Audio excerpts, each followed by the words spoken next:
Hello, everybody. It is February the 19th. This is the voice of Aggroed. I'm one of the co-founders of Splinterlands.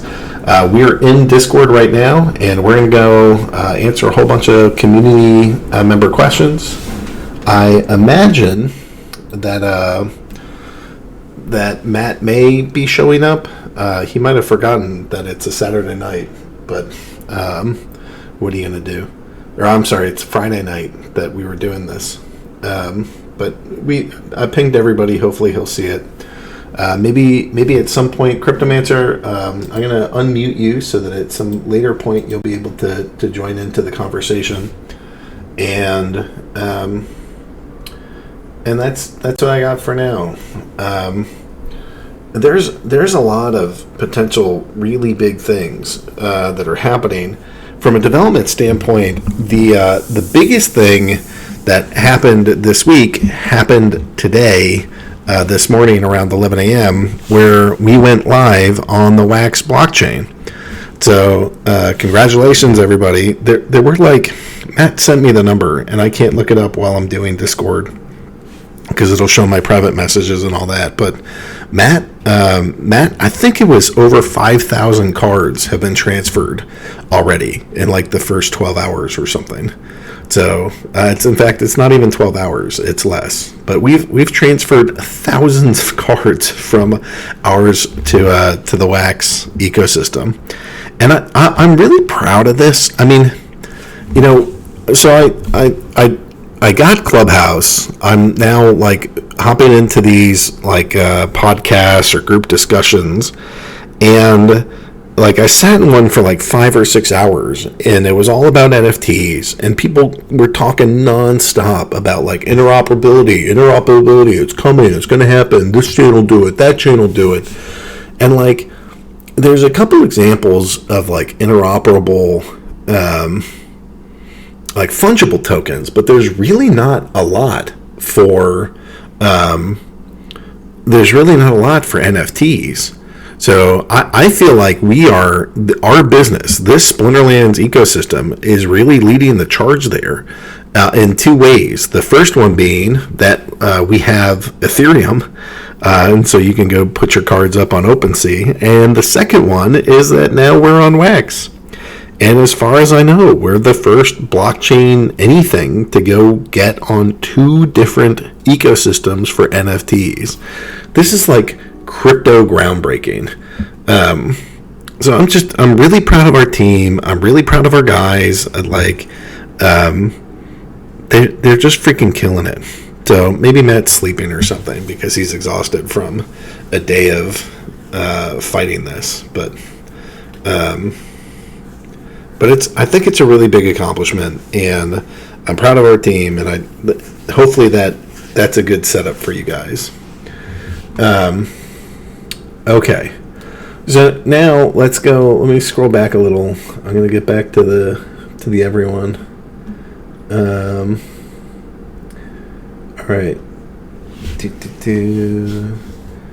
A lot of sass, and then we get down.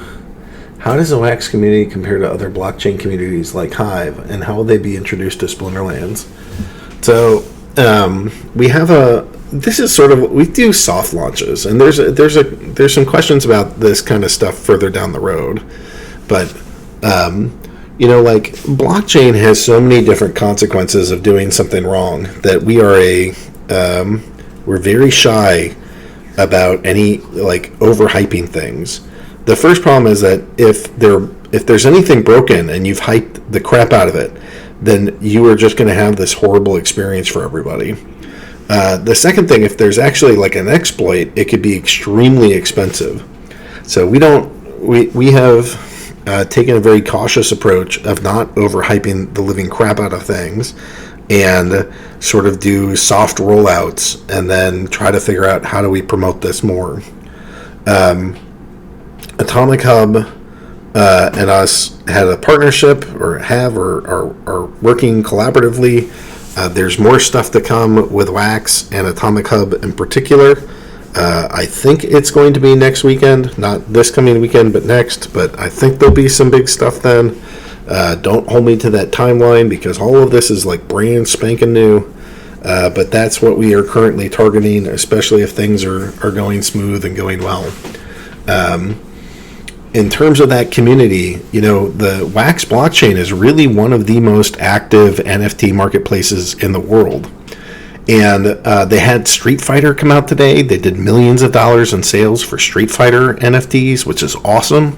But it also almost like crash Wax, but they were like 12 to 15 minutes behind, and like all kinds of issues because of how much activity there was. So that's good because it means there was a lot of activity. But a lot of people give us some crap for having picked Hive, but even with the activity that they saw for Street Fighter, if that was on Hive, I wouldn't be worried about our blocks getting behind and not being able to show that. So, we're doing 500,000 or 600,000 transactions per day on chain. There's still plenty of room left. We can definitely grow this thing a lot bigger. So, every now and then, I just poke my head out of the Hive bubble, and I'm like, wow. There's a lot to be said about Hive as a technology. Maybe not everybody is great here, and maybe we don't promote ourselves all that well, and there's still a lot of like capital that needs to come in to make this place really amazing. But technologically, this chain is so damn good. Okay, what else we got here? So, what do I think of that community? Like I said, it's one of the most active communities in all of the NFT landscape. Obviously, I actually don't know for the number of transactions. The money is certainly more there on Ethereum, but as these gas fees go up, the people keep moving away from Ethereum. Maybe they move on to layer 2s, but as some people realize, those layer 2s aren't totally decentralized and sometimes vanish. So, I don't know. Just it's a tough landscape, and people don't necessarily give a lot of credit for just how tricky it can be to build here. But so I'd say the Wax community is fantastic. They have a lot of money. They have a lot of users. They're really excited about collecting NFTs. It's a great audience for us. And hopefully starting next week, we're going to see more about that partnership as we kind of ramp up the noise. Has anyone set up a market on Wax? I mean, that's what Atomic Hub is, really, Neil, and that's who we're working with. Question, where is the hype machine screaming the NFT interoperability from the rooftops? Yeah, we'll get there. It's not there yet, but that's coming. Question, the official announcement of Wax mentions the mint number of an asset has no utility or value within the Splinterlands game, yet some players, like Paul, have expressed concern that Wax players will not understand the insignificance of print number and will overpay for low mint numbers, not knowing that it doesn't mean anything, or people might accidentally destroy their number ones when they convert them back to Hive. Yes, there is a buyer beware element, but if people have poor experience, they might badmouth Splinterlands as a scam. What are your thoughts on this? Well, we posted it. We gave notice with it. Maybe we need to go get Atomic Hub posting that or saying something about it, or maybe there's some description somewhere. We've given notice. Maybe there's more notice that we can give, but the fact that you could say what our post said about it, that's at least our starting point. What else do we have here? All right. Well, I think that's the end of the questions so far. Why don't we take a pause here? And Cryptomancer, I think you're unmuted. Why don't you come unmute yourself voluntarily and just kind of talk through some of where are we at for guild tournaments? All right. Oh, wait. You're in the wrong speaker. Hold on. I have you in the wrong speaker. Okay. I'm terrible. All right. Let's try that again. All right. Can you hear me now? Perfect. Thank you. Sorry about that. Okay, great. So, Brawls, yeah. Progress is looking pretty good on Brawls. I've been getting a lot done this month. In the first half of the month, I went back and looked at some of the building screens that were already mostly complete, and I did a second pass on them to put in final graphics and get rid of some of the blocky placeholder stuff that was there in the past. So we've been taking kind of a two-pass approach to developing the UI for this, because I've been getting ahead of where the actual screen designs are. So Nate's been pumping out designs and getting me graphics from the graphics guys as fast as he can, but the development has been getting ahead of that. So I've been working with a lot of placeholders, and then after I finish a first pass, I find myself going back and doing a second pass to finalize the layout and put in the final graphics when they're available. So right now, most of the building screens are done. I have a new screenshot to show you that has some of the final graphics put in. So let me paste this into the chat here.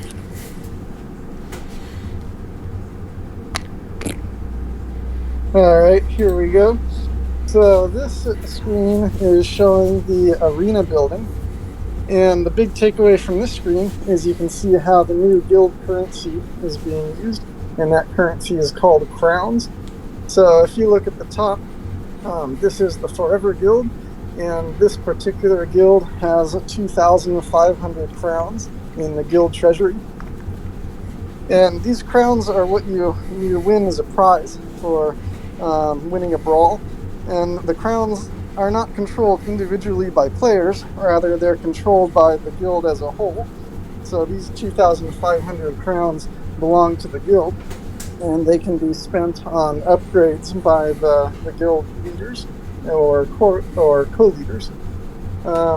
So this arena is at level 5, and you can see it has two things that you need in order to upgrade the building.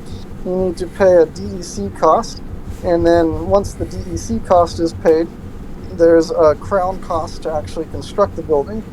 So this building has had its DEC cost to level 6 fully paid, and now a guild leader can choose to pay 1,250 crowns, and that will construct the level 6 upgrade. And then just like before, you can see the history of contributions from various players down at the bottom, but only the guild leader can contribute the crowns. And this level 5 arena is a 3-tier arena. You see it has 3 out of the 5 stars there in the tier box. So that means that when you fight a brawl, your guild will be matched against other guilds that also have the same tier set. So as your arena levels up, it impacts the size of the brawls, how many players can be playing in them at once, and it impacts which guilds you get matched against. So that's just showing what one of these final building screens looks like. And as far as what still needs to be done to finish this off, so the building screens are looking good, but we need the actual brawl screens now. So that means the screens that let you submit matches and actually fight and see the results of matches. And that is currently a work in progress. I don't have any screenshots of that at the moment because the UI is in kind of a messy intermediate state.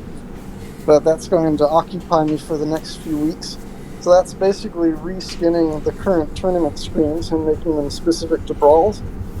And then after that's done, there's a lot of polishing and tweaking that needs to be done to iron out any bugs and make sure that everything is actually working smoothly together. So as far as timelines, we're hoping to have an initial release prepared. It's looking like towards the end of March is where it will fall. And just like we did with Collection Power, we're thinking of breaking this up into multiple phases because it's such a huge project. So like with Collection Power, we had a phase 1 rollout and then phase 2 and phase 3. Brawls may have similar small steps like that. And with the initial launch, you'll have the arena building made available. The other buildings, the barracks and the store, probably will not be available in the initial launch. Those buildings will be added as a second phase and made functional at that time. So for the initial launch, you'll have the new arena building available, and you can get used to actually playing brawls and see how this whole system works. And then the barracks and the shop buildings will be added on following that.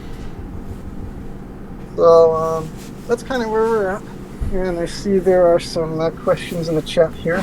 So Byzantinist says, question, if crowns belong to the guild, not individual players, is there a way to see how much players are contributing to guild wars? So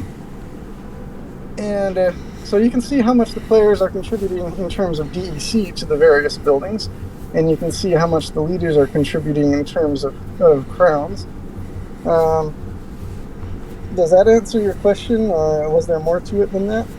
I think he's looking for what the individual contribution, or how many crowns are individual players earning on behalf of the guild. Okay. So the number of crowns that you can win for your guild depends on both the number of players that participate, the number of wins that your guild gets, and how big your arena is. So if you have a small brawl with not very many players, then the number of crowns that you win is not going to be very much. If it's a very large brawl with a high arena tier and lots of players participating, then you have a chance of winning many more crowns. But remember, the crowns don't count as an individual contribution. It's a contribution to the guild itself. And it's a team effort, so the focus is less on individual performance and more on your performance as a team, all working together. So yes, they are earned as a team. And your second question there is, if only the guild leader can do stuff with crowns, does that mean guilds with an absent guild leader, or one who disappears and can't do anything? So that is certainly a risk.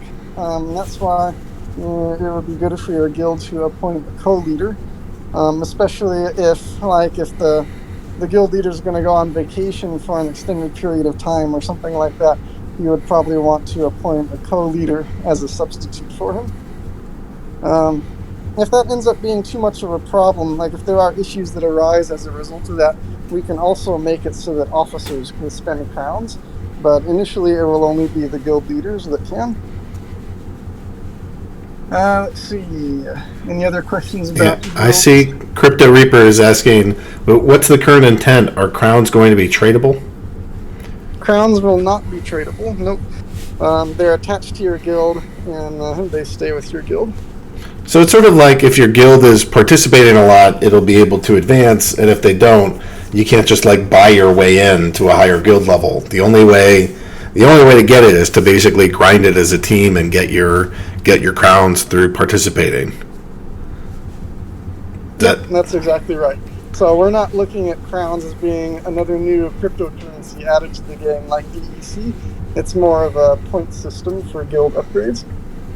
And then, so Bandogi is asking, what about guilds already leveled up with donated DEC? So how does the town hall? What does the town hall have to do with the arena, the barracks, and the shop? All right. So the guild hall determines the maximum level that your buildings can reach, and that's just as it is now. So if you have, say, a level 5 guild hall, then your arena, your barracks, and your shop cannot exceed level 5. Now, let's say that you have a ton of DEC available, and right at the beginning of brawls, when new buildings come out, you just pump all your DEC into them. So you put 1 million DEC towards the arena building, let's say. Well, you still can't instantly max out the buildings because they also have crown costs in addition to DEC costs. So yeah, you'll have the DEC costs taken care of, but you'll still have to actually win the brawls and win those crowns and put those towards the upgrades. So you can't just instantly buy your way to maxing everything out. You have to progress up the ladder and actually be skilled at winning brawls. Am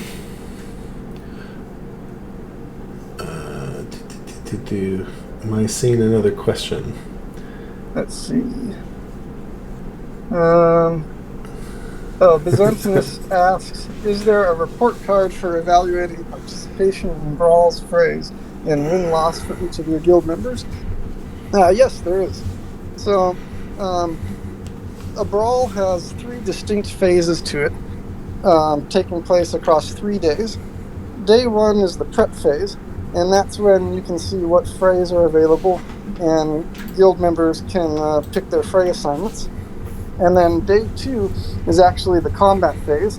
So that's when you fight against each other and do your matches and whatnot, similar to the existing anytime tournaments. And then day 3 is the results phase.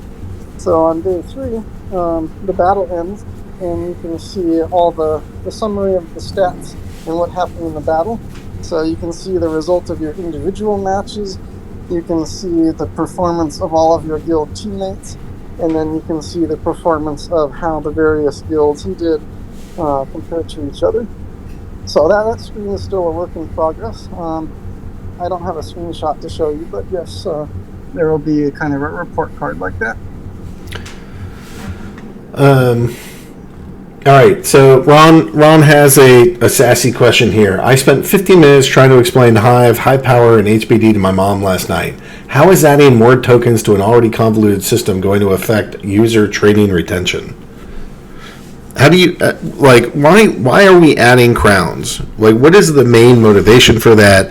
What is the function that it provides? What would the alternative be if we didn't have it? And ultimately, you're a stakeholder. You're building this thing, and you bought into this vision. Why do you support crowns and what they're doing, and why we're adding them?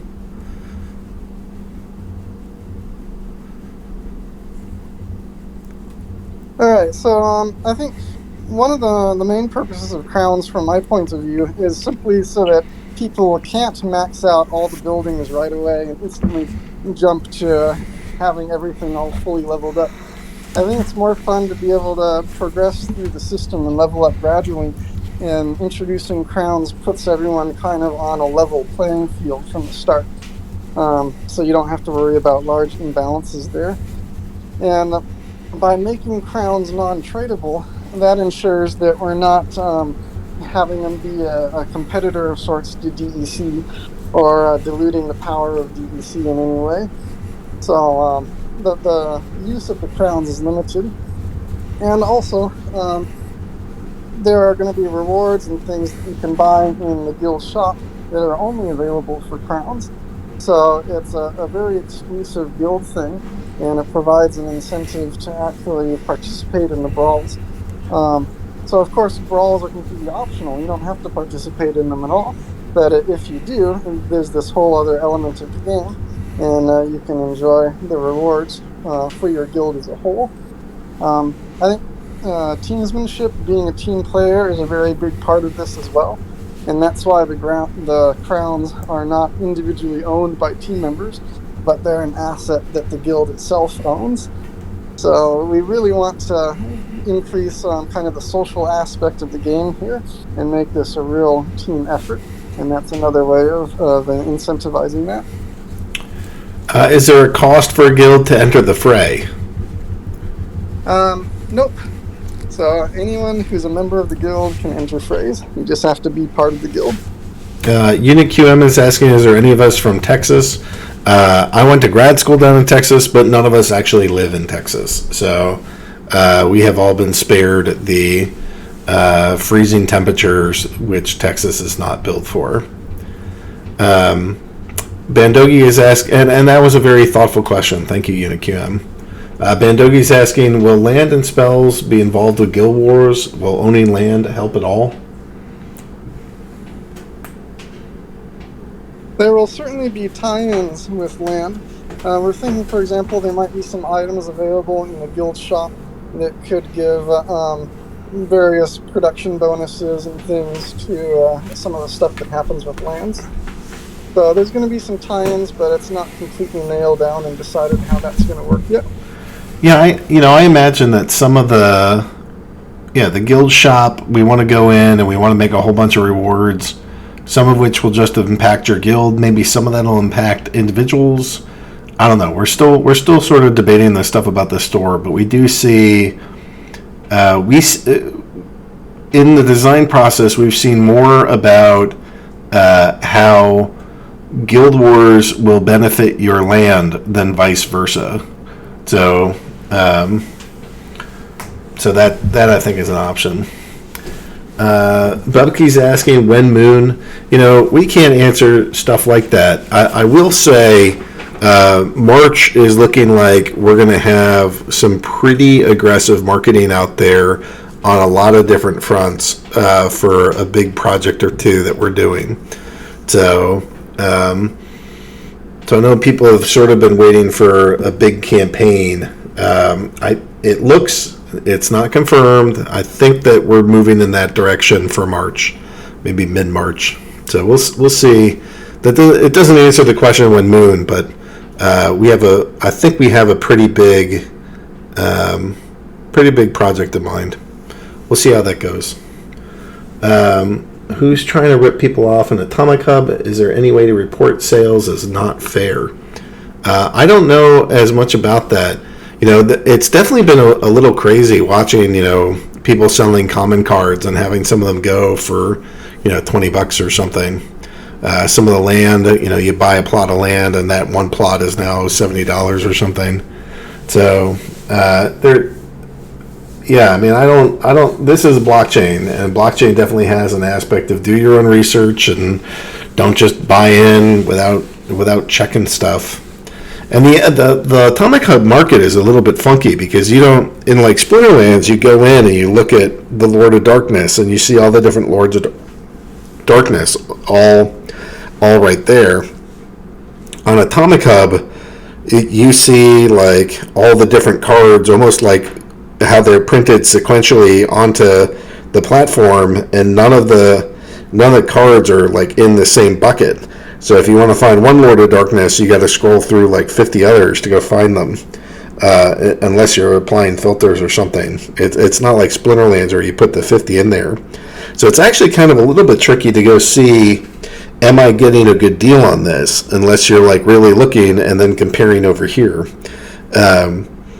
So this is funky. I mean, markets are inefficient. NFT markets just forming are inefficient. There's not a lot of price discovery hasn't been formally done yet.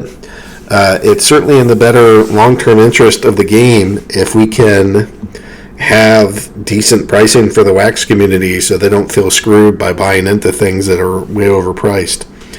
But it's a little bit tricky to do that on a blockchain, and I don't think that Atomic Hub has any flagging system to go say, hey, this is dumb. So I don't know, it's a little tricky. Yeah, don't spend 100,000 wax on a furious chicken. That's not financial advice, but don't spend 100,000 wax on a furious chicken. The GC is asking me, I may have missed this earlier, but there are going to be rewards for individual guild members for participating in brawls outside of the guild earning crowns. Not currently. There might be some unlockables. We're going to see.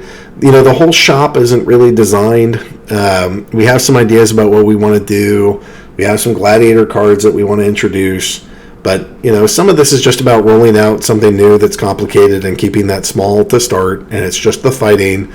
And you're going to need all these crowns to improve your building. So before you're going to be like, hey, I'm earning crowns, what do I do? And it's like, you got to upgrade a lot of buildings. And it's going to take you guys a while. It's designed to take a while.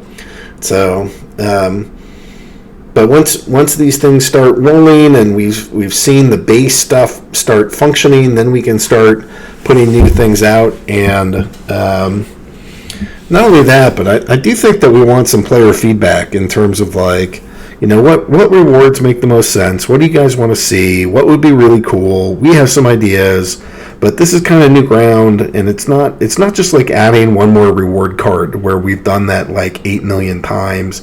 We know what a card should be and how to do that. This is moving into a slightly different area. So, and we like crowdsourcing stuff. So I imagine that there's going to be a little bit of give and take here that isn't always here. For things. I see a question from Quantum Nachos that got missed. Oh, can we go back to that one? Oh yeah. Is there a general DEC amount estimated more per guild to unlock all the new buildings? That one or something different? Yep, that one. All right. Well, careful because I might have purposely skipped that because I know that Matt hates sharing financial details until the absolute last second that something is released. I'd agree with that myself. So I would answer that by saying, yes, we do have an estimate of how much it will take to unlock all the new tokens, but I That's the don't think most. we really want to share that right now. It's the most unsatisfying answer. Yes, we have it. No, you can't have it. Sorry, Quantum Nachos.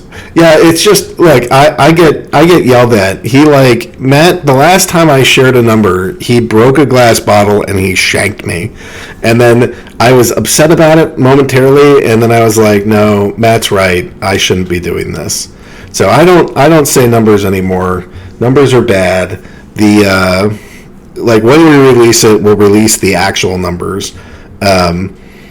So it just stuff can change, and like these things can be like orders of magnitude different because of one little change at the beginning. So I totally get where he's coming from. We don't want to be locked into, if I tell you one number now and I tell you like it's 1 trillion crowns, you're going to hold me to that. It doesn't matter how many times I say theoretically it might be this, but you're going to be like, the level 1 is 1 trillion crowns. I heard Aggroed say it. And we can't walk back numbers that way. So we'll tell you when we get there. It'll be announced. You heard Manser. We're like, I don't know, 4 to 6 weeks away from the alpha launch of guild tournaments, and we'll go play in that sandbox when we get there. Question, more of a statement. Sorry if you addressed this when I just joined. Is there a way to remove the mint numbers that really don't exist from Atomic Hub? This can definitely cause trouble and sour people to Splinterlands. Those collectors are fanatical and pay a lot for low mints. If they get to use their cards and sees that there's no real mint numbers in the game, we will have some very angry people. Well, I don't know. That's kind of a question for Atomic Hub. And, their community might still value it. So before we just tell them no, and this is how we do things, and we're not doing things your way, what if they do value them, and maybe they don't bring them back in game, and maybe they're just trading them over there, and that might not be the end of the world. I don't know. Yeah, I'm with Neil on this. As long as they are informed and as long as they consent, that's great. And that gets back to like, well, how are we communicating this? So we put it in the first post, but I guess maybe we need to work with Atomic Hub more, or these are all things that we're like experiencing kind of for the first time. I mean, I don't know. So we'll collect some of these thoughts from this conversation and bring that back with us to Atomic Hub, and hopefully make sure that the guys from Wax are getting a fair deal. What did I miss? Chaos Legion. It's Chaos Legion rather than Legend. Land updates, boss fights, rentals on the Splinterlands site. So the big one was the Wax. I do think that the rentals are coming up for Matt. Land updates. I don't know what we have. Boss fights aren't going to be until after the guild tournament stuff is done. To me, a mint number 1 always means it was the first card minted on that chain. They're still number 1. These are still the number 1s on Wax. Yeah, I kind of agree with that. As long as people know, look, it's a Wax number that really only means something to the Wax community. And if it means something to the Wax community, then it could actually be valuable. It just, if you're going to send it back in game, once you put your number 1 Wax token over there, you might not want to send it back. And we should communicate that if it comes back, it loses a number that was meaningful to the Wax community. I don't know. All right, people still want the first one. Yeah, you guys are just chatting now. Let's see. Did I see Carrie Allen in here? Maybe it's the Carrie. Yeah, the Carrie Allen's here. Carrie, I'm going to unmute you. If you're here and you want to talk a little bit about Digicon, then you are free to do that. Yeah, the Carrie Allen's here, but she might have been AFK right that second. So when she gets back, we'll try that again. Hi, I'm here. Oh, you're here. Hey. Hold on, I have to fix my mics and stuff. All right, you go fix the mics. Yeah. What else? What else did I want to talk about? I can't really talk about some of the partnership that I'm working on. Some stuff for March content. I don't know if Chris is there. Oh, we could though. If Chris is here, we could go talk some about the comic book and talking through a little bit about what that looks like. Hey, I'm back. He's not in here. He's working on something else downstairs. I actually don't know where he went. He was just in here. Okay. So, and he might hear me talking, so he might pop in and see where he went. I'm not gonna yell down the stairs at him, though. So yeah, Digicon, March 13th, that's coming up. We are getting everything set up. We're getting the booths filled up for it. If you guys haven't heard of it before, it is in the Gamer Jive space, which is a virtual reality space where you get to run around with your own avatar and you get to put hair on and hats and wigs and hold coffee and dance and fish and roast marshmallows and do all these fun things with your avatar and make connections and win stuff and learn about really cool things. So the last part that I just said, the learn about really cool things, I have several little things that we're going to start secretly releasing little bits and pieces of information, and they're going to be announced live at Digicon. So you will be the first to hear about it, and it would probably benefit you in some way to be there to hear about it. There are going to be some things that go live on that day during that time that if you're not there, then you're just going to be like, what happened? So I would suggest popping over to the GamerJive website on their event page and going ahead and getting registered. There can only be 500 people in the event at a time. I'm not saying I think that 500 people will be there at one time, but it's very possible a lot of people show up. GamerJive is getting more and more popular. I love them.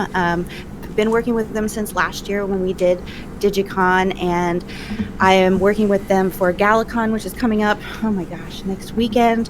And they have a lot of folks that are going to be going to that, and then hopefully we'll have people come from Galacon to join Digicon as well, to at the very least get on all the secrets that we may be releasing. We'll have some fun NFTs to put up for auction like we did the last time. Live auctions are super fun. You get to raise your hand with a real life, like it's you in a place doing auction stuff, and maybe get your hands on a valuable NFT that you wouldn't even thought that you wanted in the first place.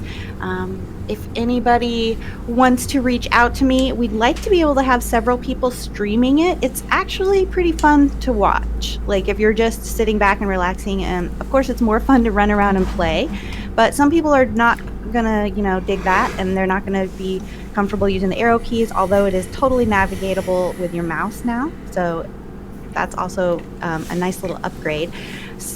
So if you have good internet, which I don't yet, then we would love to make a connection with you, and then maybe get it so that you can be streaming during the event, so that we have more perspectives on different things that are happening during the actual thing. I think I've decided I'm going to do 3 hours just so that we can get to everything. We'll have a few fun talks and giveaways and stuff like that. It should be a very entertaining time, and a time that you can get together, maybe find somebody on another place. Maybe you're good at drawing things or good at development work and you're looking for a job or looking for some kind of small investor or something like that. This is the place that you want to go for that.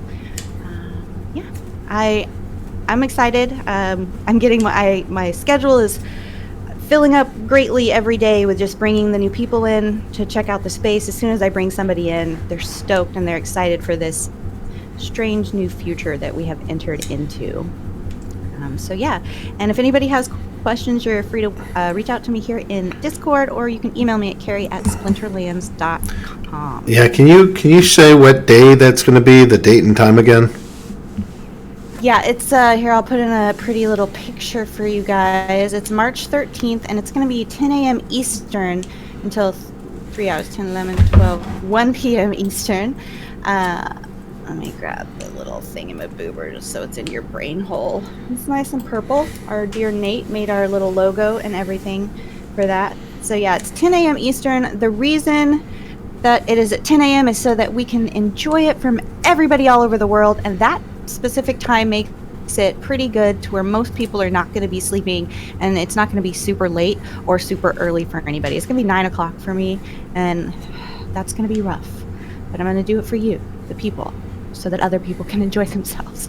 And Ron's right. If I say do it, you should fucking do it.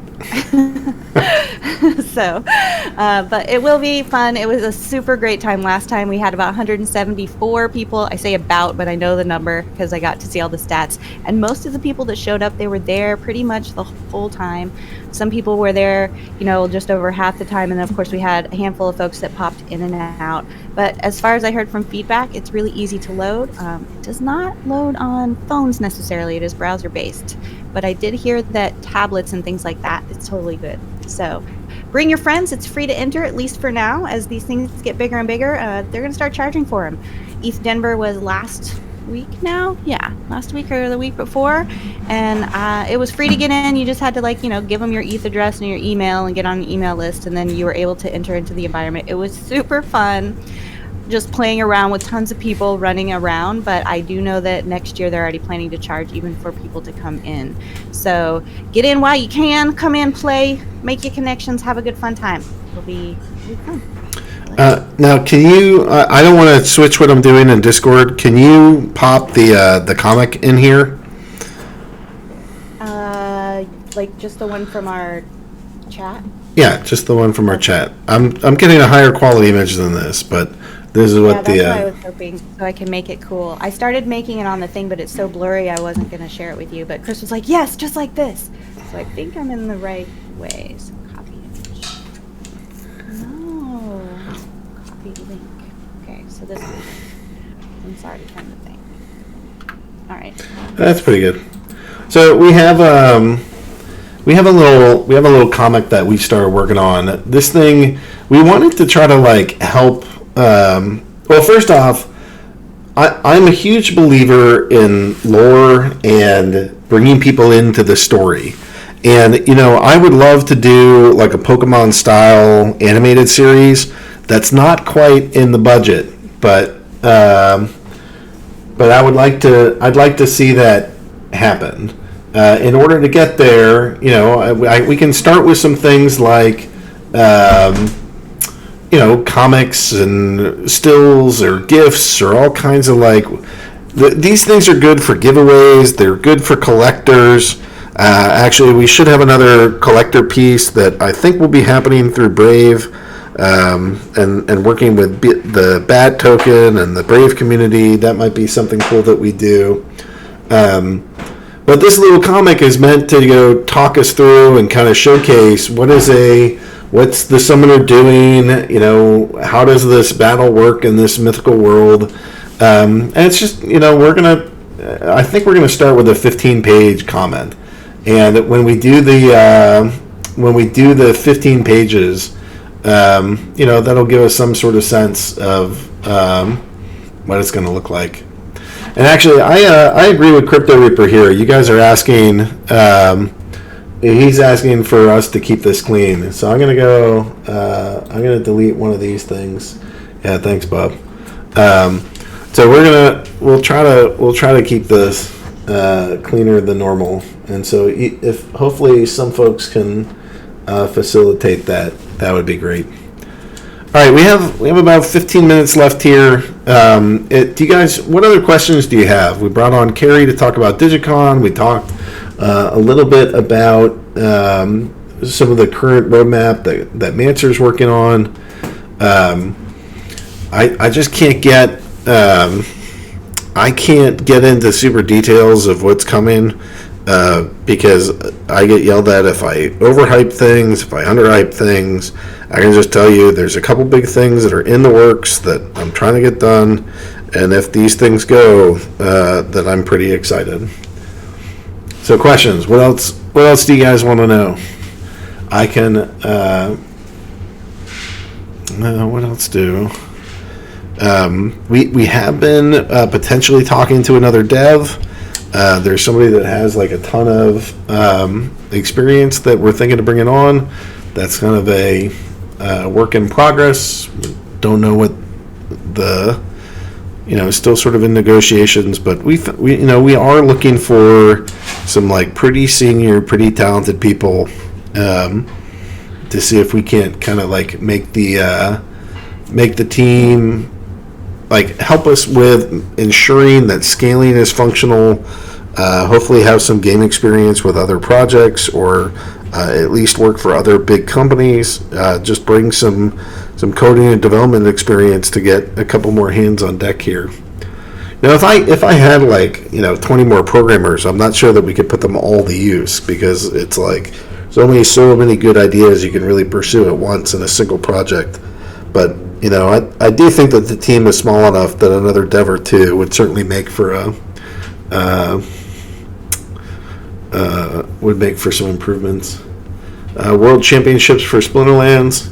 Yeah, maybe something like that. That's not in the immediate roadmap. It is a neat idea, but we're already a little bit overcommitted, so I can't say yes or when we'll do that. Once all the planned stuff is done, what do you want to see next? Another gameplay experience, 3D RPG, land? I personally started working on like a real-time strategy game, and when all of crypto nosedove, we stepped back from that a little bit, and now as we're thinking about getting back into it, and we're thinking about what's the next kind of game. One of the next ones that I think that Splinterlands will do, and this is not until like 2022 or maybe even midway through 2022, but one of the next things on our mind is one of the next things that's on our mind is like a tactics game. I don't know how many people play Final Fantasy Tactics, but it's kind of like an RPG, and then you have turn-based strategy decisions of fighting.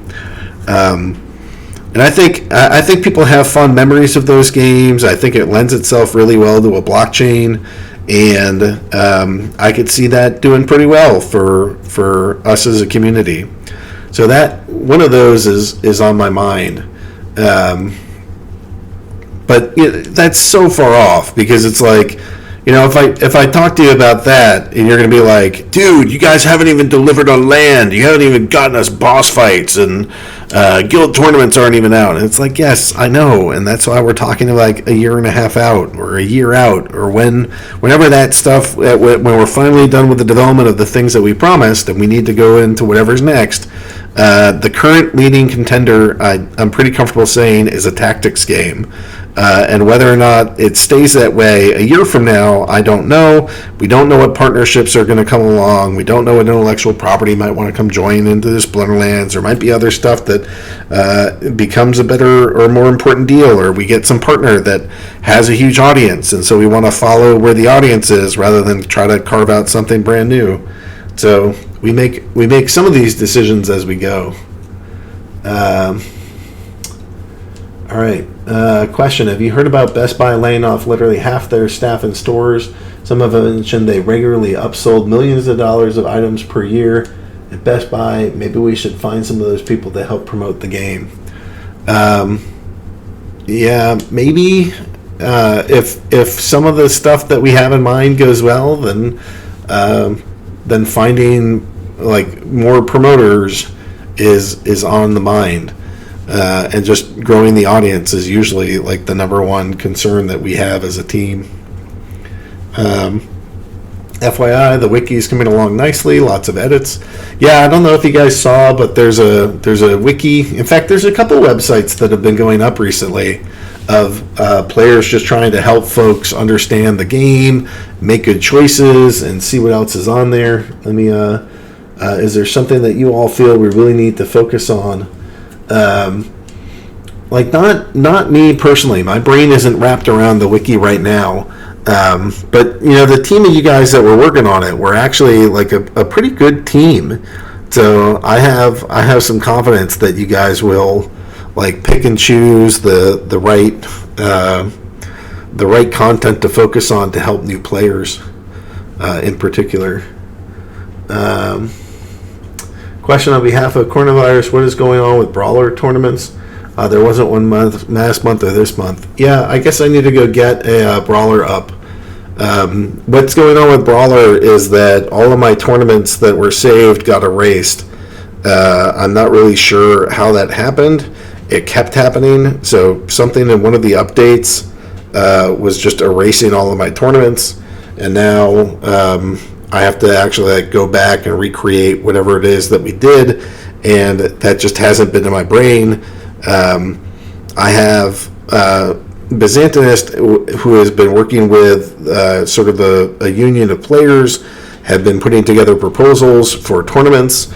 This weekend, I plan on doing some time to go focus on tournaments again, and I will put Brawler back on my radar. That's not something that I intend to just like indefinitely forget. It's just that with all the things that are happening and tournaments in general being a bit up in the air, that just hasn't been the focus right this second, but that'll come back on.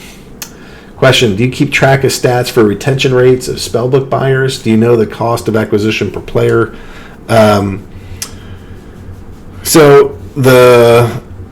It's a little bit tricky because we're seeing what we want, which is there are some fewer bots that are operating from what we can tell, and we're seeing an increase in the number of like actual human players.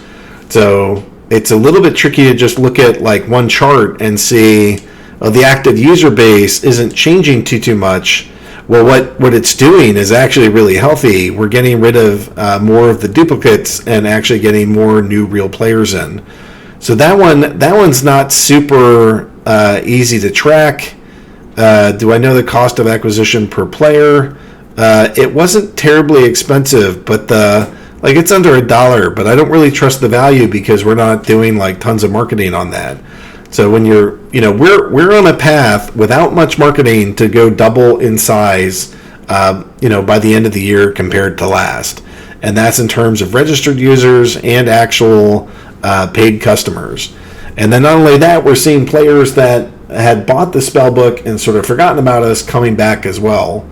That last one is a little bit more anecdotal, but we're seeing all the signs. Maybe it's bull market, maybe Splinterlands is just starting to hit more critical mass, but we're seeing a lot of the signs that we want to see, and hopefully in the next, if we're doing the things that I hope for in March, we'll see some big movements there too. But it wasn't that expensive, but I don't really trust the number because we're not doing a ton of marketing, so we can't see. I have 100% faith everything promised will be done this year, but yes, I like to think that we could be coming back in like 2025 for Splinterlands. That's the World Championship. Is there a 5-year plan for Splinterlands? Not really. I think that we go out as much as 2022. This thing is just too volatile and it's too crazy out here to really go that far. Unit QM is asking, can you explain what a brawler tournament is? So back in the day, we used to do like synchronous tournaments where everybody had to sit down and fight, and then we were like hosting tournaments around the clock. And you had to like literally be there for like maybe 4 hours for if you're getting into like the finals, and it's just there was a ton of time. A lot of it was pretty fun because then you'd sit there and talk trash and hang out with your buddies, but it certainly wasn't convenient. So we built this, and by we I mean Cryptomancer built this like great anytime system, which is going to be the base of our Guild Wars, or the Guild tournaments, which is also going to be the base of our Guild tournaments, and it's also going to be the base of boss fights. But we switched tournament formats, and then but people complained, and rightly so, that they were like, we missed this experience. So I didn't want to get rid of it entirely, but it's really hard to just like, with all the tournaments that we're already doing, program in all these other ones that are like synchronous and sit down. So what I do is have a couple big tournaments that happen once a month. They're for $1,000, and so that's what the Brawler is. It's kind of your monthly big boy tournament. And maybe I need to stop using gendered terms here, but it's your monthly big tournament. See a bunch of wax IDs, which now look like a bunch of gibberish in the channel. When is the next AMA? The next AMA, I actually think I had to set a time for this. So, the next one is going to be at 9 a.m. Friday the 26th. So So there's the wiki. You guys can do that. Yeah, I'm recording, Dave. So I think we're just a couple minutes early, but I'm going to call this one here. We ran out of questions. This is a good time to stop. I don't know, guys. Overall, I know I'm tired tonight and like just personally a little bit exhausted, so maybe I don't sound as enthusiastic as I could. But dudes, we're freaking breaking ground. We're on 2 different blockchains now in addition to Hive. We're on Ethereum. We're on Wax. That's pretty huge. We're really paving the way in terms of like what interoperability means, especially for NFTs. I don't think anybody else can claim what we can claim, that we are on two other blockchains now. We're kind of killing that. We have some big projects that are in the works that I'm pretty excited about. That's separate from development. Those are like team building, partnerships, advertising, all that stuff. I know you guys have been patiently waiting or impatiently waiting, but we have some pretty big stuff planned for March, and it's too early to say this is 100% happening. This is what we're doing, and we know that it's all going on, but stuff is coming. What's the 56,000? Also exciting 50. Oh yeah, Bitcoin's up to 56,000. Maybe that's what you mean. Yeah, we're finally in a freaking bull market, and it's just awesome. We're seeing higher daily totals than we have in forever. We're talking to some bigger NFT investors now that want to buy land and want to get all this stuff and partner with us in a couple different ways. This is like a phenomenal time to be doing this. This is what we've been building all this time to get to here, so that we can have a moment to shine. And we're working pretty hard to make sure that we're doing that. So this community, Matt and I remain insanely grateful. There's no way that we could do this without the support of the community. You guys buying the cards certainly employs us, but it's not just that, but it's the way that you guys would go out and talk to other people, bring folks in, welcome them when they get here, and help spread the word. All of that really matters because, guys, we all go to the same moon. If you're holding cards or equity in the business or, some of the tokens that are out there, it's in all of our best interest to be kind, caring, and welcoming to new community members. So with that, I'm going to say that that's going to be the end for today. We'll be back at 9 a.m. Eastern a week from now. I'm grateful to this community. We have some really exciting stuff, and guild tournaments are coming along. I mean, there's just lots of good news and lots of things to be excited about. So thanks for sticking with us. Thanks for being here. Thanks for playing, and good luck hunting out there. I'll talk to you guys soon.